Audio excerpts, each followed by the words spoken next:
Assalamu alaikum and good afternoon, ladies and gentlemen. You're welcome to this class, Module 6, titled Family Business and Succession Planning.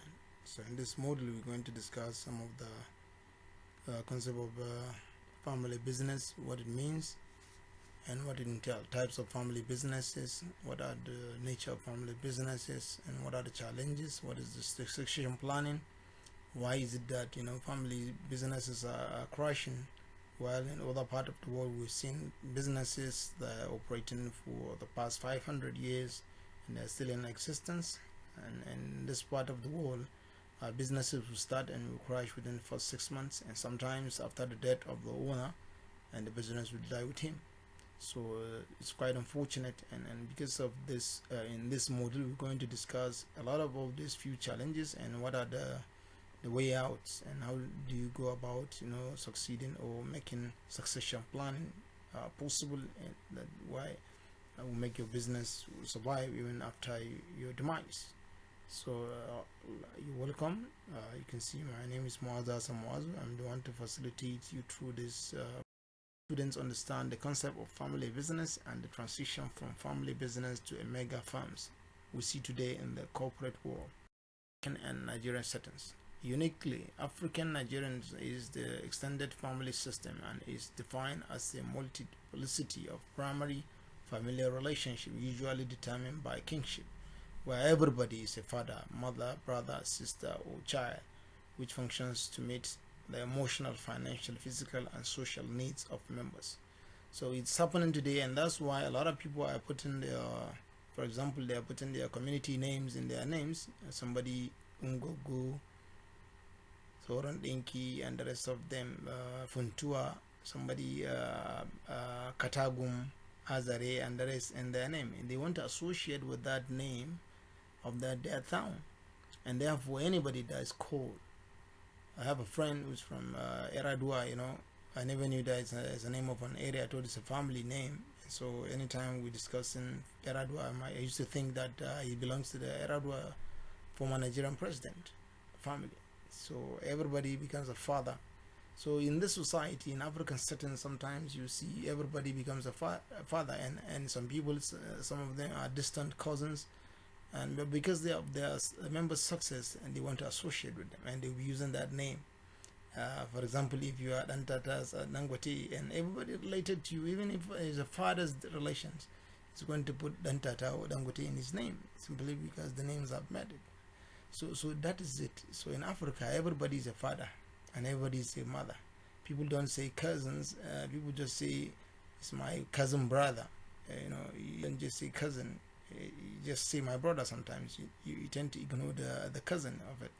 So especially it's also associated with the success of life. So in Africa, everybody is using a family great grandfather's name. If the name is popular, everybody wants to use that name. So everybody is a child, everybody is a sister, which functions to meet the emotional, financial, and physical and social needs of members. It means that in those days, and we've seen it today, in years back, our parents are responsible, our grandparents are responsible for their children's wedding, their health, shelter, family, feeding, health, education, and the rest of them. So because of this condition, and that's why we said we're an extended family, multiplicity of primary familial relationship in Africa. Background, trait, and values, and this is one of the American president. He always remember to go back to where he's coming from, Kenya, somewhere in a village. He used to visit his grandmother, so paternal grandmother. So you have to remember where you're coming from. A lot of people used to forget that either they belong to blacksmith's family, carpentry family, or mechanic family. They never want to go back to such type of businesses, and it's one of the reasons. And we're liking innovations into those business, and that's business. A business owned by a family but run by non-family managers. Any business that is owned by a family but run by non-family members managers is also a family business according to some people. What type of business is this? So we've seen a lot of businesses that they belong to a particular family, but they are managed by somebody who is not a family member. They call it a family business. A business, the second one is the business owned by a large multinational corporation but run by a local family managers. Business owned by a large multinational corporation but run by a local family managers. So there are companies in this country. I wouldn't want to mention names because of this issue, even though it's for knowledge sake. But then Globacom, I wouldn't want to say it doesn't belong to Adenuga, but then it could be a typical example. Dantata and Sewo, it could be a typical example. So a business jointly owned by two unrelated partners, each of whom has a son in the business. A typical example of this type of business is Dantata and Sewo.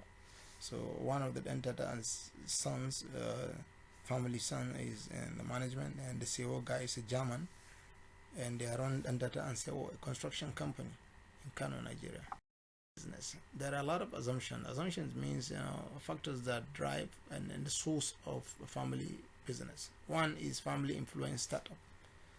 Family influence startups commonly occur and usually involve new businesses. In this part of the world, we've seen families where any member of the families always venture into business. You can hardly find any member of the family that is not doing business. It means it's family influence. This type of family, in Kano, for example, we have the Dantatas, we have the Isiaka Rabius and sons.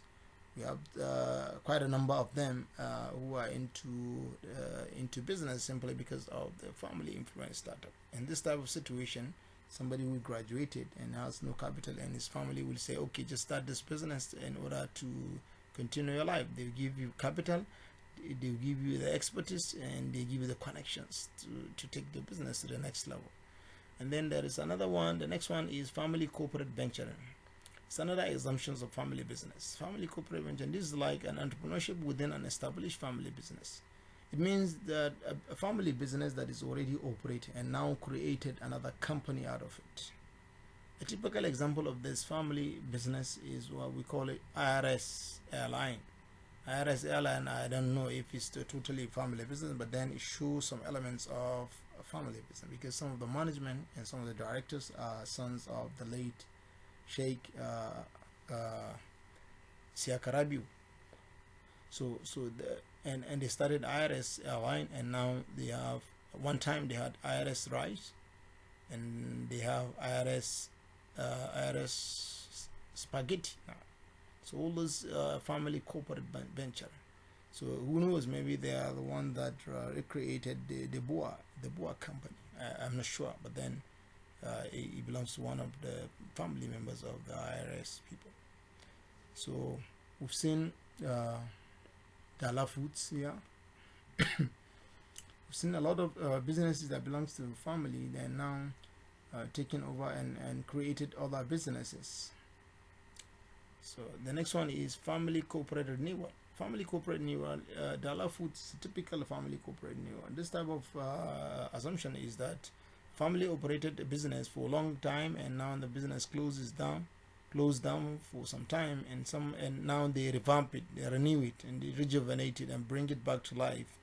A typical example is the Dala Foods. The Dala Food, when we were kids, we know it used to produce biscuits, and now they're into Kunans Amia, all the Kunan Aya, tea bags, and the rest of it. So they brought the business back to life and with some additions, new value. So prohibition of family private cash. It is under this assumption is that family could be contributed money, say monthly or yearly, from their profit to keep it as a capital where people can source when they want to start their new business or they want to expand on their existing business. They could go and borrow money without interest. So new ventures are founded through family private cash. So family could decide to contribute money to say, okay, anybody going to business, you can come and access this fund.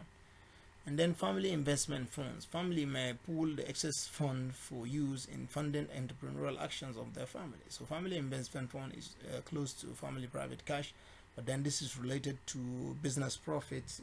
Certain percentage will be kept aside as a trust fund, where people can access if they really want. But this one involves formality. Maybe you have to fill a form, you have to provide all detail, maybe a business plan to show whether the business. So this type of family investment funds, it has to be a corporate or organized type of funds where people cannot just come and access by mere token or by mere pleading with a family member. It has to follow the normal process like a bank.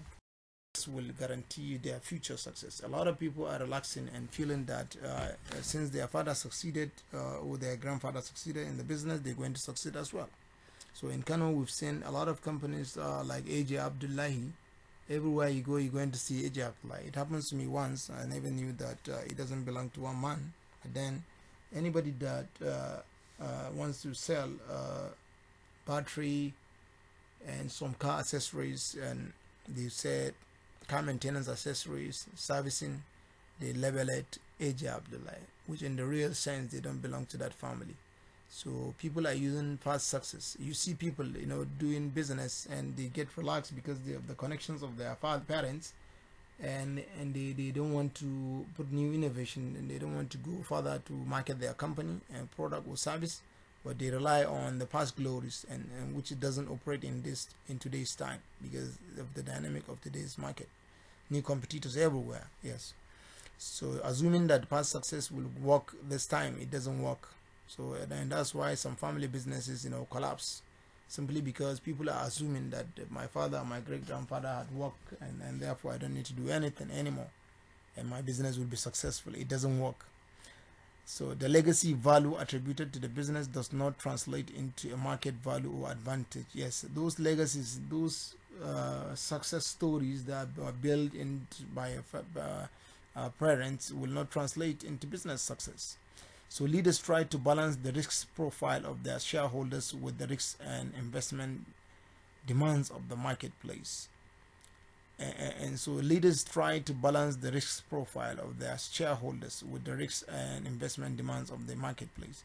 So in this type of family business, a lot of people will always try to strike a balance between the family risk and the business. And in the process, they compromise either by trying to please everyone, and sometimes it's very unfortunate. So risk profile differ between senior and successor generation risk profile, and there are naturally some people who are risk averse and some people like take a risk. For example, if your father used to travel, say, to Onitsha or to Lagos to go and buy goods and come and sell in Kano or any of the northern states, say Maiduguri, he always go through a motor car to travel. There he saves a lot of money but now he's no more, and the person who succeeded wouldn't want to dwell into doing that because it's risky today. He has to use airplane, and which means costing more money, and therefore is reducing the profit of the business. And if your parent don't borrow money from the bank, and now the new generation want to borrow from the bank, and it means there are a lot of risk.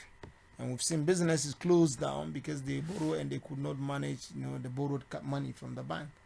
And at the end, the bank to liquidate all their asset and remove their borrowed capital. So risk profile differ between senior and successor generation of family. Has the responsibility of managing the firm into hands of younger generation, which they deem less capable. It is real because even if you go to Quarry Market, if you go to any grocery store, if you used to go with your father, for example, the father might decide to go to mosque or go to eat lunch and allow the kid or son to stay in the shop.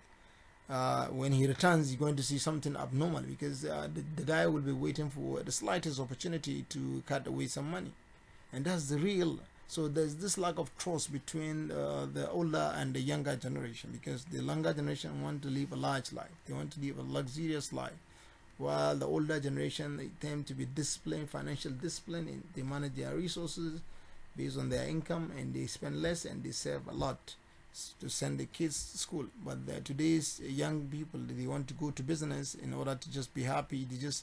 They take away money. I don't want to use this word stealing, but then that is the reality. They will take the money that does not belong to them and want to expend it and live a large life, want to buy Samsung Galaxy, iPhone, and the rest of it.